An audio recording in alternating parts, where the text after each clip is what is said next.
Return of the Prophet by Gibran. The Promise. Should my voice fade in your ears and my love vanish in your memory, then I will come again.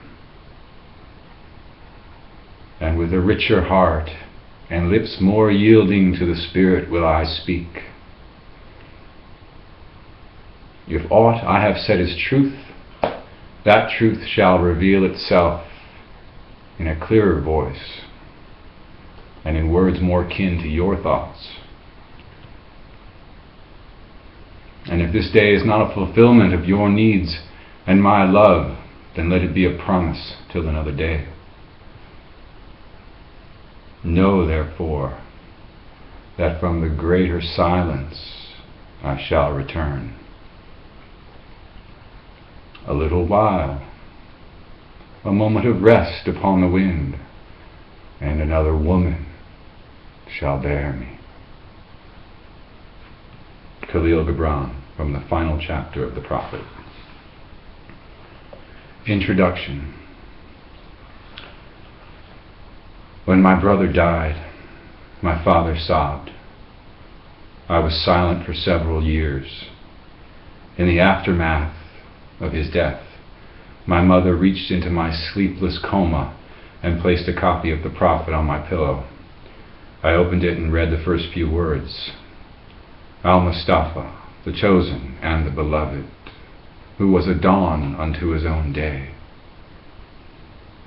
I couldn't even pronounce Al-Mustafa, let alone understand the string of words that followed. I threw the book aside and forgot about it. But let me start at the beginning. My brother, Gary, was my hero. 1 year younger, I always stayed one step close behind him. Together we would scamper hand in hand over wooden planks, through the vegetable garden that separated our yard from our grandparents. Our short street ended in an enchanted forest alive with birds and squirrels. Gary and I built stick forts and raced caterpillars in the thick underbrush. Like the strings of two kites soaring in a summer breeze, our lifelines were a tangled unity. He was also my obliging rival. We wrestled often, and although Gary was much stronger, he never hurt me. He always gave enough slack to fight. I would throw myself at him with all the muscle I could muster, and with enduring patience, he allowed me to exhaust my limits. I felt so safe in his gentle strength. As we entered adolescence in a shared quest for manhood, we were inseparable. I was envious when Dad taught Gary how to shoot his rifle. I didn't know then that it was to be our undoing. Out rabbit hunting with a friend, Gary slipped on a patch of ice and dropped his rifle. On impact, it fired a bullet through his heart. In that unthinkable flash, his life was snuffed out. Without him, everything seemed meaningless. Our family was in shock, but I hardly noticed. The anguish was too much for me to feel. I was numb, unable to speak or cry. At home, I preferred to be alone in the room we had shared, even though it felt like a graveyard of living memories. I used to lie under his upper bunk and bounce him up with my legs. If I pushed him too far, he'd jump out of bed with a huge smile, wrestle me to the floor, and torture me with tickles. Now I lay staring at the upper bunk with only the weight of Gary's absence sinking in. I didn't look anyone in the eyes, for shame they would see my desperation. And though I rarely spoke, I kept busy to avoid the pain. I dreamt about girls and fast cars, and both seemed to constantly get me in trouble. I fell in with the wrong crowd, throwing myself into a life of stolen pride, racing cars, and drunken fights. Amid the chaos of my life, something strange happened in high school psychology class. During a guided visualization, I had a lucid vision of driving through a gentle rain on a beautiful summer day. The road ahead curved abruptly, and my car slid into the ditch and flipped in slow motion. I was thrown, tumbling into a forest of dead trees. I heard shattering glass and a painful scream, and then everything went black. The next moment, I was standing on the road, watching steam rise from the wreckage of my car, which lay upturned among splintered wood and scattered shrubs.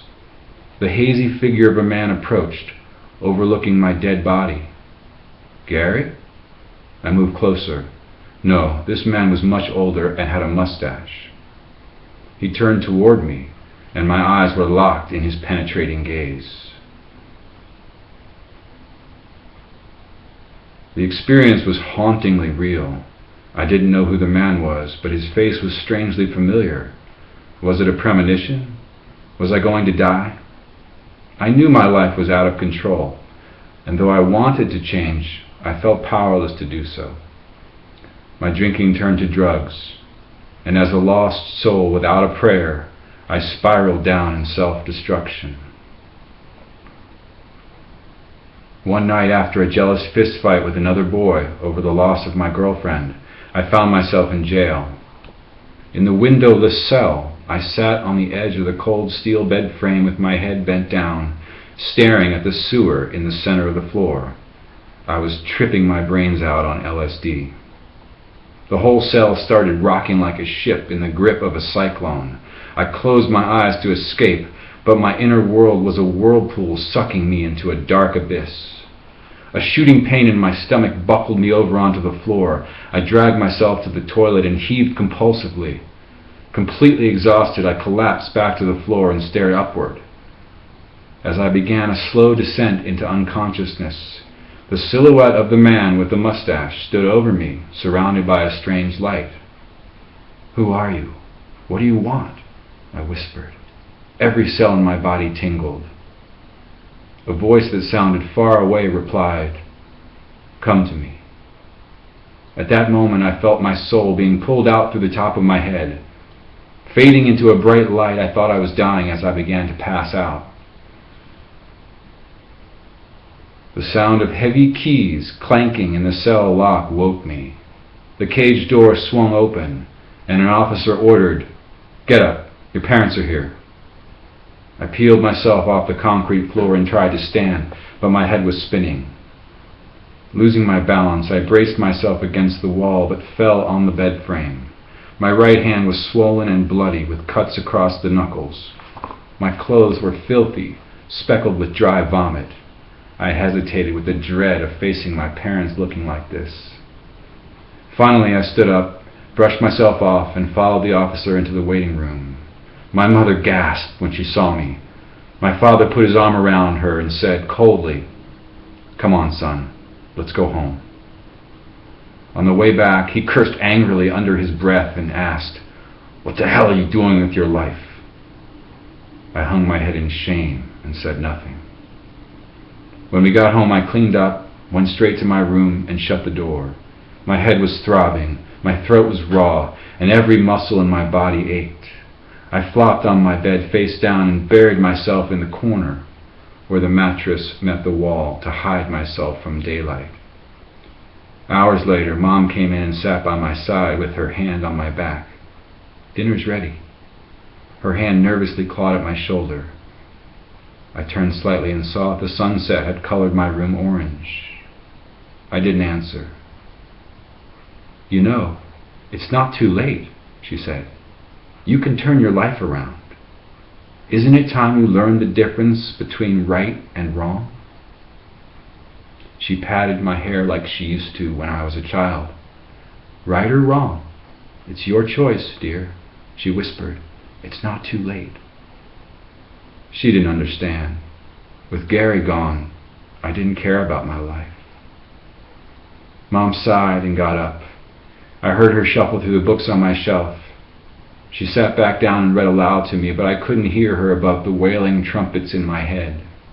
She stopped reading, sat quietly for a few minutes, and left. As I turned over to watch the fading sunlight, The book she was reading fell on the floor. As the cover came into focus, I thought I was hallucinating. There was the man with the mustache, the man from my roadside vision, the same man I saw in jail. I flipped it open and read, "Could you keep your heart in wonder at the daily miracles of your life? Your pain would not seem less wondrous than your joy." I closed the book and looked at the drawing of the man with the mustache again, puzzled. Something unfamiliar crawled up my spine, and my whole body tingled with pins and needles. I sat up, but I was too confused to make sense out of anything.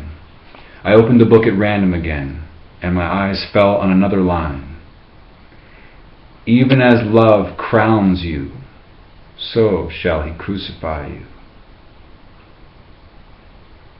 These words fell on my ears and struck a chord deep in the quiet of my heart. With the book in hand, I walked into the kitchen. "Mom, who is this?" "That's your great-uncle Khalil. You should read his book. It's beautiful," she said. I put some dinner on a plate and went to my room with the prophet. Shutting the door behind me, I flipped through the pages, reading lines at random until it was dark. The wind was howling outside. A bright flash of lightning was followed by a loud thunderclap that shook the house, and then the rain came pouring down. I watched the rain build up at the top of the window and stream down over the panes. My eyes swelled, and with rhythmic convulsions, I let go of the storm within me. For the first time since Gary's death, I cried my heart open. As I cried, I prayed. I prayed to Gary, to God, and to the mysterious man with the mustache. A mystical light filled the room, and what happened thereafter would change me forever. From that moment on, I never stopped praying. I prayed on mountaintops, in the dark when I was lost, and with the dawn of each new day. This book is part of the story. This book is part of the story of how my prayers were answered through a series of prophetic episodes that revealed the hidden purpose of my life. Yesterday, between dawn and twilight, I was forever attempting to make sense of the mystery of existence. I thought my lifetime a mere flicker of the flame of eternity, a tenuous speck of dust lifted momentarily by the sentient winds that roam through the infinite sphere. Today, I am enchanted by the direct experience of an invisible presence that somehow knows my needs better than I wanted to admit. For many years, an inner prompting beckoned me to rise to my spiritual calling, but I doubted the truth I was destined to realize, and in my doubt, I suffered. I was a wounded man dreaming of love, yet not ready to be the one I prayed to become. Now the dream has grown to shape the very core of my life and shake the foundation of who I know myself to be. While I was unaware of my expansion and bemoaning the confusion of my emergence, a joy sweeter than music and greater than laughter came to me. The one who prayed was pulled inward by the sheer immensity of the one who answered. Eventually, my spiritual quest took me to my great-uncle's tomb, high in the mountains of Lebanon. As I sat in silence in the monastery where Khalil's body rests, I was overcome with feelings of homecoming, and afterwards I was instinctually led through the nearby village of Bashari to find inexplicable evidence of my previous life there. Later, intent on writing an account of my bewildering experiences, my hand was guided by the unseen, yet now familiar, presence. I witnessed the words emerge effortlessly from my deepest feelings, but in a dialect not my own. Even now I sit spellbound as my pen glides with the ease of an angel's grace. Much of what is conveyed to me comes as profound, yet subtle impressions. I am in awe to witness on these pages the thoughts that express the epiphanies of my heart. I share my story with you because I believe it is your story too. The prophet represents the Spirit that dwells in all of us. I pray that my book helps us awaken to our common spirituality. Together in love, we are divine.